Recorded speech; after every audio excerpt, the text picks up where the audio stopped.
topic of the death penalty with our guests on the show, Azine and Courtney.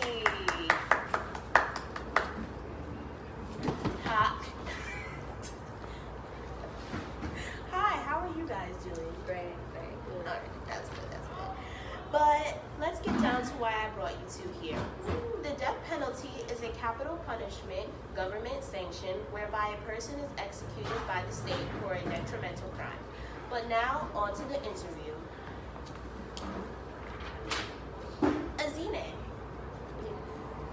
as being for or pro death penalty, do you think the death penalty violates human rights? I think it does. Certainly, both freedom and life are fundamental human rights. On this week, there is a virtually no disagreement. However, virtually all agree that freedom may be taken away when there is violation of social contract. Criminals voluntarily subject themselves to laws of state and should be prepared to face the consequences. Courtney, as the opposing side, what do you say about that? I feel that the death penalty violates human rights, especially the rights of African Americans. In the U.S. alone, there is a larger percent of African Americans whose punishment is the death penalty than whites, and their freedom is taken away because of their race. Interesting on both sides. Okay, well, Azine, about the death penalty, we use it to try and stop crime, but does it actually deter crime? The death penalty does in fact deter crime. It makes people who have maybe once thought of committing major crimes understand the consequences that await them if they do. People on death row also are stopped from continuing their horrid crimes. Courtney, what do you think?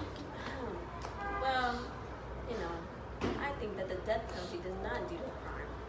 Statistics show that states who don't offer the death penalty were 46% lower than the states that do.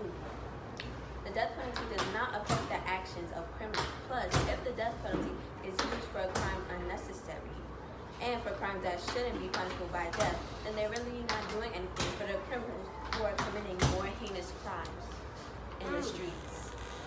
Okay. Well, Courtney, do you think that the death penalty is influenced by race? And I also have a little picture here. It says, racial bias. Black defendants who kill white victims are 2.5 times more likely to be sentenced to the death than whites who kill whites. I appreciate this statistic. Well, on my side, I feel the death penalty is influenced by race because a larger percent of African Americans that are suspects are punished with a judicial execution than white victims. Most cases that involve an African American suspect as an unrelevant evidence was still convicted of the crime. The death penalty in North Carolina was 3.5 times greater if the victim of the crime was white. Now, as Azine, since you support the death penalty, what do you think the effect of the death penalty is on the African American communities? Well, sad to say, I do agree with what you have said. But the death penalty brings closure to families.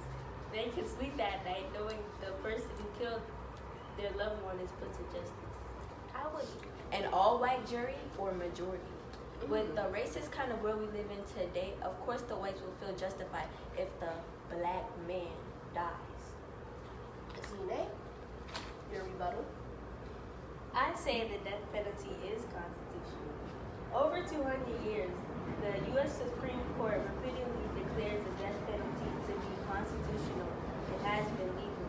For example, the Fifth Amendment Constitution states, "No person shall be deprived of life without due process of law." And to conclude that with our larger question, what do you two think, out of your personal stance, what does society really get out of the death penalty? I think that society gets an unfair sight or opinion of how the death penalty is represented on their community, following of what mostly the black or minority, the community, is mostly targeted and killed off, and they're seeing their own kind getting killed off for crimes that are not as heinous as what most whites do. Very insightful. Society gets out, bottom line, justice. These mass murderers that be going around killing people crazy, they get put to justice. People can sleep at night. Families. Okay, listen, my part. Okay. It's just like everybody's happy. Everybody's not happy because the Okay. families that don't get the justice that they deserve Yes. are not sleeping at night Yes. because their son, mostly son, Well, or they picked daughter. the job, Yes. didn't they? Yes. They picked I'm the not job. talking Oh about my them. I'm God. talking about the people that got killed for no reason. Okay. I'm All right. talking about the Courtney. suspect. Their victim. sons went out killing people because of the parenting. They need to control a child. Azide. No, Two- it's the jury. Okay. What they have And done. the end point is that we should stop executions. Two very compelling points. Okay. All right. So, Thank you. for you guys, do you think that these 7 demands would be okay in like coming to an agreement and a little sanction right here, right now on this stage? Okay. No, we got some extra ones. Calm down. Thank you.